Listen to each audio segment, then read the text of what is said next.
आर'नाइ रेगे रेगां फास्राया बे जाहैबाय। आं बेवहाय गांसेखौनो हाना लादों नांगौ जखानि। बे गांसे उल्था बेलथायनानै लादों। बेसे दं आङो सुनानै दिन्थिनोसै। ब्लाउसनि गोलावखौ आङो 14 लायो, बेवहाय 15 लादों, माने हानायाव थांगोन ना एसे, बेनिखायनो 15 लाबाय। आरो ओरैजाय गुवारा दङ 22। बेखौ आङो आरामसे थननानै लागोन दा।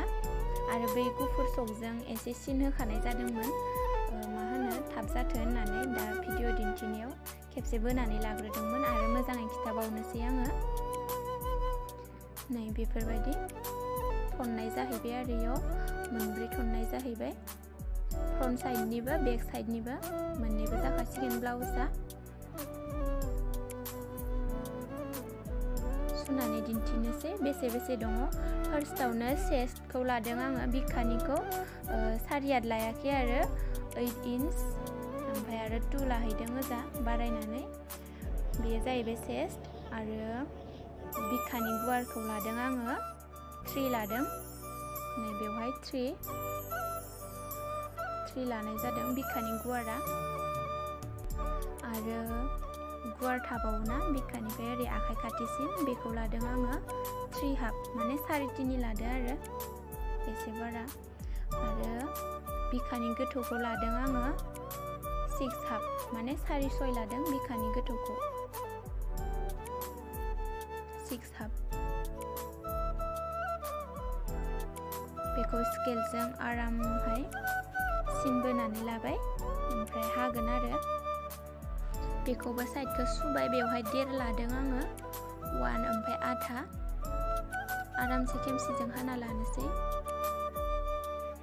जिया हानाया एसे खस्थ' जादों, मानो होनोब्ला बेयो जाहैबाय रेगे रेगांनि फास्रा नालाय, आरो ओरैजाय मोननै थननाय जादोंना, बेनिखायनो एसे रोजा जादों नालाय हानो खस्थ' जादों।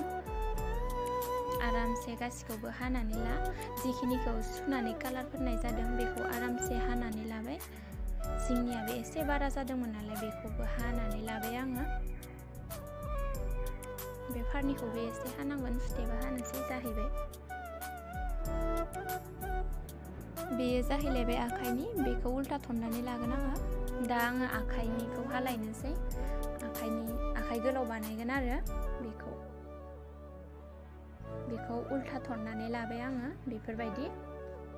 ओजा गांसे, नै बे गांसे आखाइ फारनैनि जाखागोन आरो खेबसेनो फारनैनिखौबो बानायगोन। आरो खेबसे थनबावगोन आङो, खेबनै थननाय जाहैबाय। ओरैजाय आखाइनि गोलावा थाहैगोन आरो आं बेखौ सुनानै दिन्थिनोसै। बेखौबो आखाइनि गोलावखौ आं बेसे लागोन।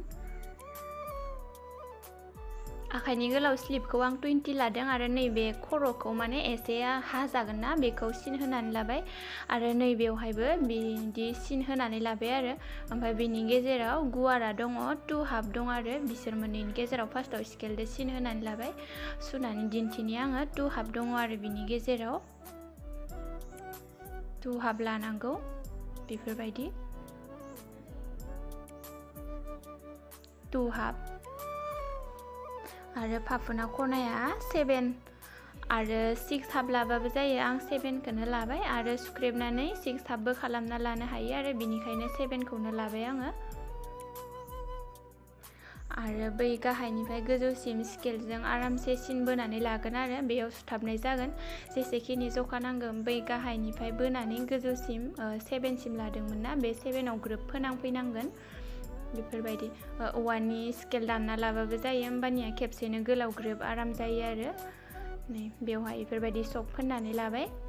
आरो बेखौ 9 बायदि आं बानायदोंमोन ना, बिजों बेफोरबायदि खेबसे सिन होबाय। फ्रन्ट साइडनिखौ एसे हाख्लाबगोन आरो बेनिखौ बेफोरबायदि गाहायथिं हालांबावनानै आं दा हानोसै। आरो नैबे आखाइनि गाहायथारनिखौबो माने गावबा गावनि नांगौखिनि जखानि सुनानै लाबानो जाबाय।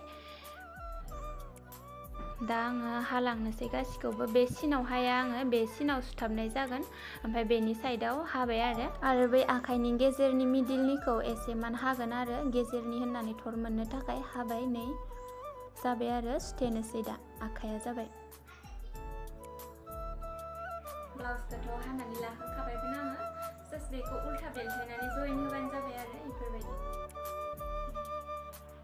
आरो माबायदि नुगोनथाय सुथाबनानै लानोसै आरो जइन होनायखौथ' बयबो रोंखागौ, इजि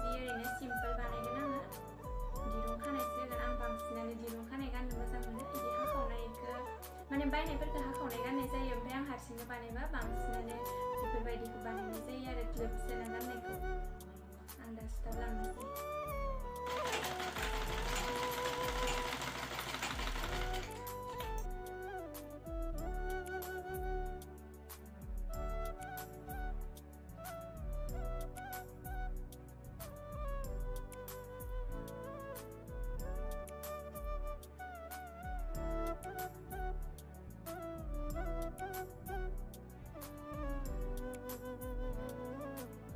जाहैबाय नै बियो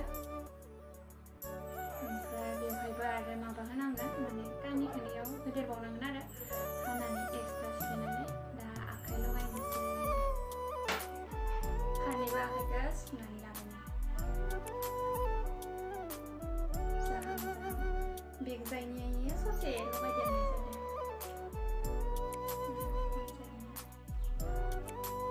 जाहां अबस्था आंनि ब्लाउसआ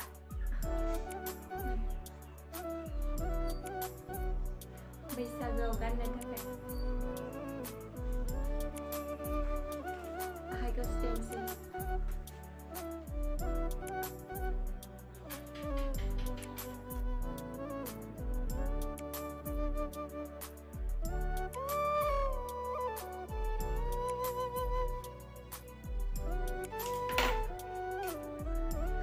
ब्लाउसआ जाबाय माने जाबायबो होनजोबनो हाया आरो गाहायाव दिरुं बानायनो थाबावबाय बेलासियावबो जाबाय टाइमा ओंखाम जाखांनानैसो बानायदोंमोन नालाय लेट जाबाय एसे बेनिखायनो दिनै सुथाबजोबला आरो माने जानायाथ' जाबायानो उनजाबो रोबै खानायाबो रोबै सरि रोबै होनलायलांबाय उनथिंजानि फिथा दिरुं खानायाबो जाबाय आरो गाहायाव होनो दंबावो जायासै आरो जाबाय आंनि माबाखौ आंनि ब्लाउस बानायनायखौ माबोरै नुखो कमेन्टआव खिन्थाहरबानो जाबाय ओमफ्रायो आंनि भिडिअखौ जोबजासिम नायनायनि थाखाय बयनिसिमबो थेंक इउ स'